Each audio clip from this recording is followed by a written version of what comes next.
Okay, तो कल हम लोगों ने जो क्वेश्चन देखा था 1 जून 2019 को प्रताप गुड्स बेचता है किसको, सुजीत को।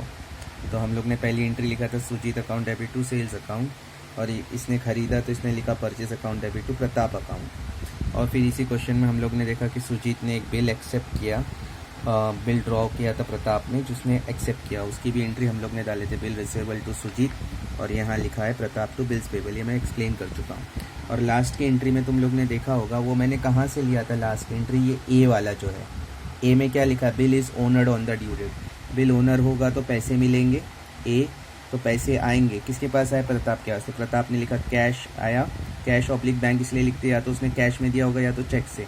Cash bank account debit to bills receivable, cash आया बिल गया।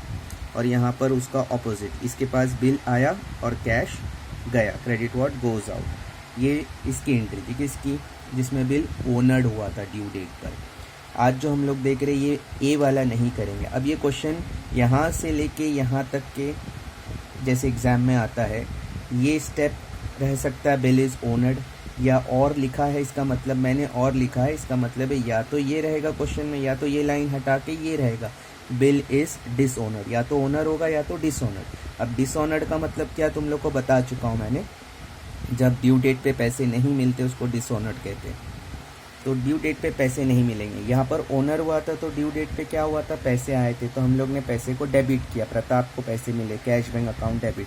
अब जब डिसऑनर होगा ड्यू डेट पर तो पैसे नहीं मिलेंगे, तो यहाँ पर जब पैसे नहीं मिलेंगे तो फिर क्या एंट्री आएंगी, देखो यहाँ कैश लिखा है तो सीधी सी बात है, जब डिसऑनर होता है तो पैसे नहीं मिलते ड्यू डेट पे तो कैश नहीं आएगा, ये तुम लोग को बताने के लिए लिखा है।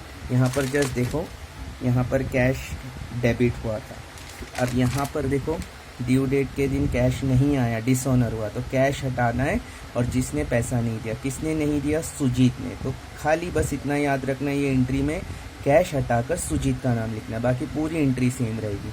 तो हम लोग ने डिसऑनर में क्या लिखा, कैश हटा के सुजीत, क्योंकि प्रताप अपनी बुक में अपना नाम नहीं लिखता है, तो प्रताप किसका नाम लिख सकता है, Sujit. Sujit account debit to bills receivable account 82,082 being bill dishonoured. अब जैसे इसने सुजीत का नाम लिखा, कल ही बताया था, अगर प्रताप ने सुजीत का नाम लिखा तो सुजीत किसका नाम लिखेगा, प्रताप का। इसने डेबिट में लिखा तो ये प्रताप का नाम कहाँ लिखेगा, क्रेडिट में। तो देखो तुम लोग ध्यान से देखो ये एंट्री, तो बिल्स रिसीवेबल, यहाँ बिल गया, यहाँ पर बिल आया, तो इसने लिखा bills payable account debit to Pratap account. अब यहाँ पर भी मैंने कैश लिखा है तो कैश को कट कर दो, ये भी देखो एकदम सेम एंट्री, ध्यान से देखो। यहाँ पर मैंने लिखा था सुजीत की बुक में, ड्रॉवी की बुक में, यहाँ क्या लिखा है पढ़ो, लास्ट एंट्री देखो, bills payable account debit to cash. जब बिल ओनर होता है तो पैसे जाएंगे, ये पैसे देगा, जिसने खरीदा वो पैसे दे रहा है 2 महीने बाद, तो वो लिखेगा बिल आया पैसे गए, bill payable account debit to cash account. अब ये सेम एंट्री है, लेकिन खाली फ़र्क इतना है कि यहाँ पर भी देखो बिल्स पेबल अकाउंट डेबिट है, और यहाँ भी देखो बिल्स पेबल अकाउंट डेबिट है। सिर्फ यहाँ कैश हटा के हम लोगों को क्या लिखना है, नाम टू प्रताप। जैसे यहाँ पर कैश हटा के सुजीत लिखे, वैसे यहाँ पर भी कैश हटा के क्या लिखे, प्रताप, और नरेशन बीइंग बिल डिसऑनर्ड, और अमाउंट सेम आएगा। अब यहाँ पर जो तुम लोगों को दिख रहा है, first entry same, second entry same, इसका मतलब ये है, ये जो फर्स्ट एंट्री है ये सेम रहेगी, क्योंकि ये जो क्वेश्चन है ये तो पूरा सेम रहेगा, खाली एक लाइन, ये लाइन हट जाएगी ए वाली, पूरा क्वेश्चन सेम है। इसके लिए फर्स्ट और सेकेंड एंट्री सेम रहेगी इन दोनों बुक में। इसके लिए मैंने यहाँ लिखा है रेड पेन से, first entry same, second entry same. जो पीछे हमने देखा यहाँ पर भी first entry same, second entry same, सिर्फ लास्ट में चेंज होगा।